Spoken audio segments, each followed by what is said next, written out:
If it creates no risk for the society, there is no need to regulate.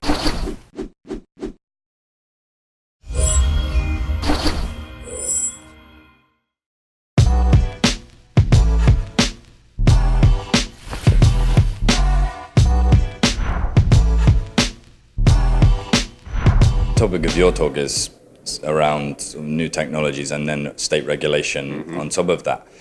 How is this battle sort of emerging? Is it going to be easy? Is it going to be particularly hard of trying to regulate these new technologies? I don't think it's going to be, for the regulators, it's going to be hard to regulate because regulators are looking at certain issues. They have consumer protection, energy saving, combat with money laundering and terrorism financing. These are known issues. So they don't look from a perspective, well, that's a new technology, let's regulate it.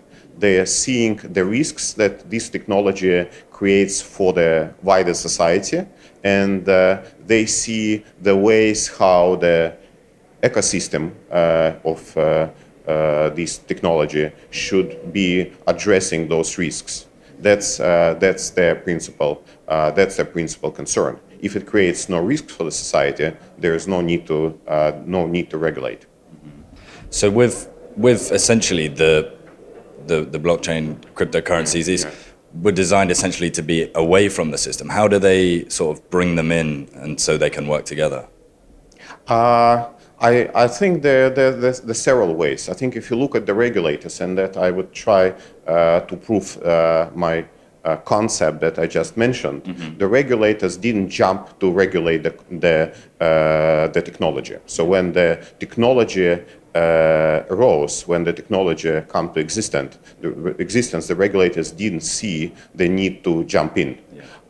When the technology started touching the kind of bigger society, and when it gave rise to certain ethical dilemmas. For example, what the colleagues are talking about, there is ransom money.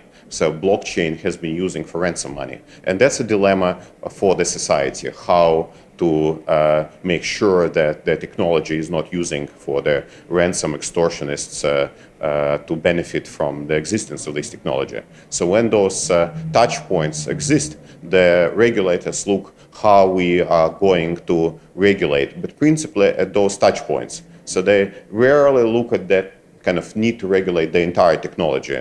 They need to regulate, address specific issues that are important for the society, because the society expects, well, the society will say, we don't want the ransom extortionists to benefit. Please, government, please do something about so they don't benefit from the technology. So the government starts thinking, okay, let's try to do something about it. That's a problem. That's a moral dilemma which we would like to solve. Just finally, to finish up, overall your experience in this industry as well, just looking forward, are you fairly positive that it's going to be quite a smooth transition going forward and everything will sort of come together and work quite well in the future? I think, well, depends positive for whom. It's definitely going to be positive for the wider society. I don't think this technology that, for example, the technology that we are talking about a lot today, such as cryptocurrencies, blockchain, it would have a negative adverse effect for the wider society. It would be probably problematic for some of the players to sustain their model. For example, I would expect the government would impose tougher anti-money laundering controls, which make some of the players, probably drive some of the players out of business, and some may be able to adopt.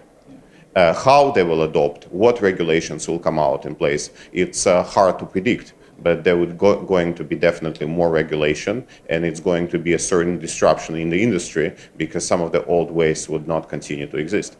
But overall, I think the trend will continue on adoption, for example, of blockchain. But I'm skeptical that certain elements of the kind of blockchain paradigm, such as cryptocurrencies that are based on proof of work, would have an easy life.